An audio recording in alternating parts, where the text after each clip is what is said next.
구약성경 821페이지 시편 28편의 말씀을 볼 차례입니다. 구약성경 821페이지 시편 28편 1절부터 9절까지 전체 말씀을 우리 같이 읽도록 하겠습니다. 시편 28편 1절부터 9절까지 우리 같이 읽어갑니다. 시작. 여호와여, 내가 주께 부르짖으오니 나의 반석이여, 내게 귀를 막지 마소서. 주께서 내게 잠잠하시면 내가 무덤에 내려가는 자와 같을까 하나이다. 내가 주의 지성소를 향하여 나의 손을 들고 주께 부르짖을 때에 나의 간구하는 소리를 들으소서. 악인과 악을 행하는 자들과 함께 나를 끌어내지 마옵소서.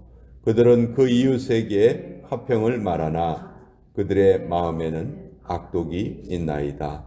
그들이 하는 일과 그들의 행위가 악한 대로 갚으시며 그들의 손이 지은 대로 그들에게 갚아 그 마땅히 받을 것으로 그들에게 갚으소서. 그들은 여호와께서 행하신 일과 손으로 지으신 것을 생각하지 아니하므로 여호와께서 그들을 파괴하고 건설하지 아니하시리로다. 여호와를 찬송하며 내 간구하는 소리를 들으심이로다. 여호와는 나의 힘과 나의 방패이시니 내 마음이 그를 의지하여 도움을 얻었도다. 그러므로 내 마음이 크게 기뻐하며 내 노래로 그를 찬송하리로다. 여호와는 그들의 힘이시요 그의 기름 부음 받은 자의 구원의 요새시로다. 주의 백성을 구원하시며 주의 산업에 복을 주시고 또 그들의 목자가 되시어 영원토록 그들을 인도하소서. 하나님의 말씀입니다. 아멘. 시편 28편 표제어에 다윗의 시다 이렇게 기록되어 있습니다. 다윗이 다른 사람도 아니고 자기 아들의 반역 때문에 쫓겨다닐 때 그때 지은 시로 알려져 있습니다. 그러니까 가장 다윗의 마음이 괴로울 때, 그렇죠? 참 얼마나 자기 인생에 대해서 여러 가지 생각을 했을까요? 왜 내 아들이 나를 죽이겠다고 하나? 이런 인생 내가 살아서 무엇하나? 참 내가 여태까지 그래도 열심히 산다고 살았는데 왜 이런 일이 생겼을까? 참 생각이 많았을 것 같아요. 그때 다윗이 자기의 마음을 다른 데로 쏟지 않고 하나님 앞으로 자기의 마음을 모아서 그래서 지은 시편이 시편 28편입니다.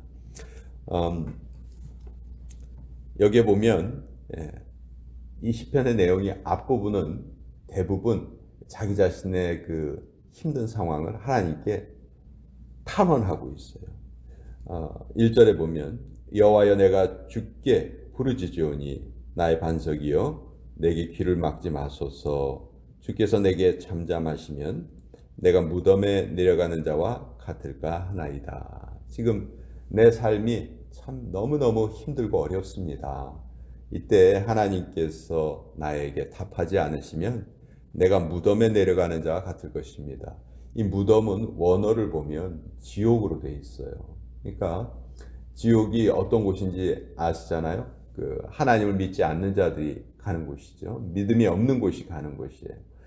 그러니까 그런 사람처럼 내가 될지도 모르겠습니다. 그러니 제발 저에게 하나님께서 응답하여 주시옵소서. 그러면서 2절에 다윗은 자기가 하나님께 할 수 있는 최대한의 맥시멈을 하나님 앞에 보입니다. 내가 주의 지성소를 향하여 나의 손을 들고 주께 부르짖을 때 나의 간구하는 소리를 들으소서. 지금 지성소를 향해서 손을 들고 기도합니다. 손을 든다는 것은 완전한 항복을 의미하는 것이죠. 나는 주님밖에는 의지할 자가 없습니다. 주님의 하시라고 하는 것은 뭐든지 다 하겠습니다. 그렇게 자기 자신의 아주 간절한 마음을 지금 하나님께 토로하고 있습니다. 우리도 똑같은 자세를 좀 가져야 될 것이다. 저는 그렇게 생각을 하는데, 우리의 삶에 어려움이 찾아올 때 우리가 해야 될 일은 지성소를 향하여서 손을 들고 기도하는 거예요. 이것이 우리가 마땅히 해야 할 일입니다. 이것 외에는 사실 또 다른 방법이 없어요. 우리 하나님의 백성들은 이 방법을 하나님께, 이 비결을 받은 자들이고, 이 시편을 보면 탄원시 아니면 저주시로 분류되는 시들이 많습니다. 너무너무 괴로운 환경을, 그 상황을 하나님께 토로하는 것이죠. 그래서 자기에게 자기를 어렵게 하는 사람들을 벌해 주십시오. 그런 그 소원까지 이렇게 아뢰는 시가 많아요. 그런데 그런 시의 공통점이 뭐냐면 마지막 부분은 항상 하나님의 내려주시는 은혜와 하나님이 허락해 주시는 승리로 끝이 난다는 것이죠. 가장 힘들게 하나님 앞에 찾아왔지만 가장 큰 승리를 또 하나님께서 주신다. 그것이 또 시편 28편에 너무도 잘 나타나 있어요. 앞부분은 다윗의 괴로운 마음이 잘 나타나 있고, 또 반면에 뒷부분에는 그것을 다 이겨낸 다윗의 기쁨이 또 잘 나타나 있습니다. 7절에 보면 여호와는 나의 힘과 나의 방패시다. 이렇게 또 하나님을 찬양해요. 왜 그러냐면 6절에 여호와를 찬송하며 내 간구하는 소리를 들으심이로다. 내가 하나님께 토로한 것 땅에 떨어지지 않고 다 하늘나라에 상달되었도다. 하나님께서 내 사정을 다 알고 계시도다. 사실 그거보다 더 우리 마음이 위로를 받을 데가 없죠. 내 사정을 하나님이 잘 알고 계신다. 그러면 하나님이, 내 사정을 아시는 하나님이 이제 가장 선하신 하나님께서 그 뜻을 펼쳐주실 것이다. 그 자신감이 생긴 거예요.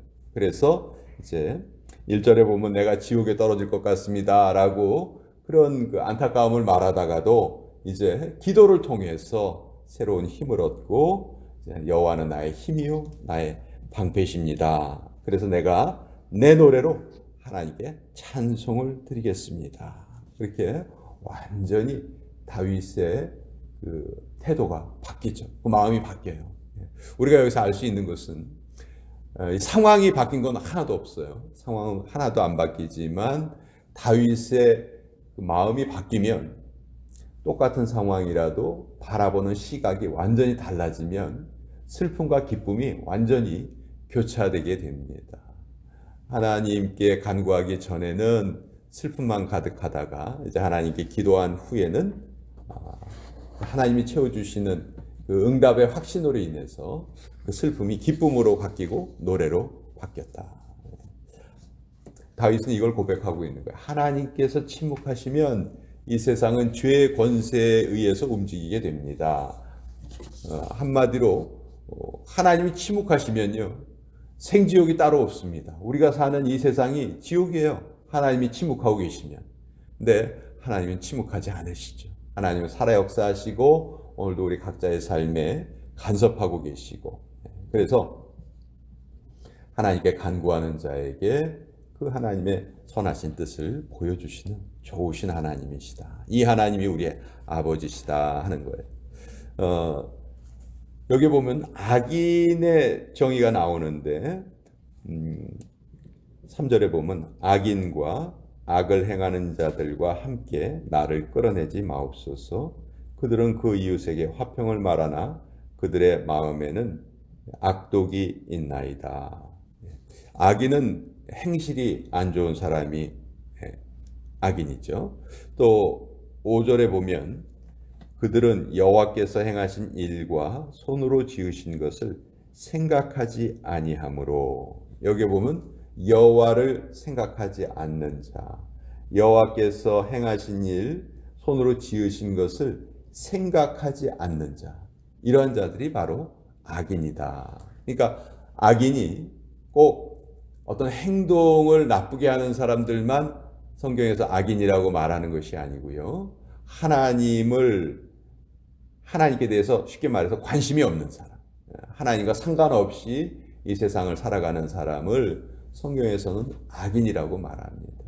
우리가 일반적으로 이 세상을 살아가면서 선인과 악인을 구별할 때 항상 우리는 행위에 의해서만 구별하려고 해요. 어떤 사람이 참 선한 일을 했으면 선인, 또 나쁜 일을 했으면 악인. 우리는 이런 생각에 너무 익숙해져 있는데 성경은 그렇게 말하지 않습니다. 우리의 생각보다 성경의 말씀이 더 옳은 말씀이죠. 더 진리의 말씀이에요. 성경은 하나님께 관심이 없이 살아가는 자, 하나님을 모르고 살아가는 자, 그들이 이미 영적으로 악한 자들이다. 그렇게 말을 하고 있어요. 그래서 다윗은 나는 이런 사람들처럼 심판을 받아서는 안 되겠습니다. 하나님께 관심이 없는 그런 사람처럼 나는 살아가지 않겠습니다. 그런 사람들은 결국 악인으로 하나님께 심판을 받게 되는데 저는 그렇게 살기 싫습니다. 저는 하나님을 알고 하나님께 간구하며 살기 원합니다. 그래서 이렇게 힘들고 어려운 상황에서도 저는 낙심하지 않고 하나님께 불평하지 않고 오히려 하나님을 찾아왔습니다. 그러니 하나님, 저의 이 억울한 상황을 하나님께서 해결하여 주시옵소서. 이것이 다윗의 심정이죠. 이 심정을 오늘 우리가 한번 감정이입을 한번 해보는 거예요. 우리도 다윗과 비슷한 상황을 여러 번 겪을 것입니다.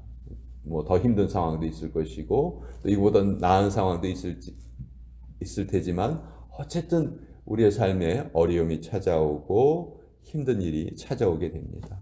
그때 우리는 어떤 행동을 해야지 가장 지혜로운 자가 될 것인가? 다윗을 통해서 우리가 배울 수 있는 것이죠. 모든 것을 다 하나님 앞에 들고 나와서 지성소를 향하여서 손을 들고 부르짖어야 한다.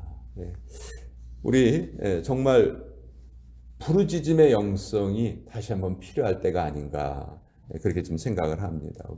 개인적으로도 마찬가지고 또 교회적으로도 마찬가지고 또 우리가 살고 있는 이 나라도 마찬가지고 이 전 세계가 어떻게 보면 하나님을 모르고 살아가는 것처럼 보일 때가 너무 많죠. 그것을 위해서 하나님께서는 그것을 고치기 위해서 우리를 이 땅에 보내셨다. 우리가 그렇게 생각을 하고 또 우리의 어려움부터 잘 해결을 하고 또 우리의 어려움을 해결을 하면 또 그 다음 것 좀 더 큰 범위로 우리의 기도의 범위를 넓혀가면서 살아야 되겠다. 늘 내 삶에 그냥 속박되어서 복닥복닥거리고 사는 그런 틀에서 이제 우리가 좀 벗어날 수 있었으면 좋겠다. 근데 그런 것은요, 어떤 다른 것으로 되는 것이 아니고 저는 하나님의 말씀을 통해서만 그런 깨달음을 얻을 수 있다고 생각을 합니다. 우리에게 그런 깨달음이 필요할 때 우리가 다른 것에 달려가지 않고 다시 하나님의 말씀으로 달려와야 되겠다. 한 구절이라도 하나님의 말씀을 읽고 그 말씀 속에서 하나님이 나에게 주시는 그런 음성, 또 묵상, 또 생각 그런 것을 꼭 잡아야 되겠다. 그것이 오늘 하나님께서 우리에게 성탄절을 맞이한 우리에게 하나님께서 바라시는 것이다. 오늘 시편 28편을 통해서 우리 또 같이 하나님의 말씀을 살펴보겠습니다.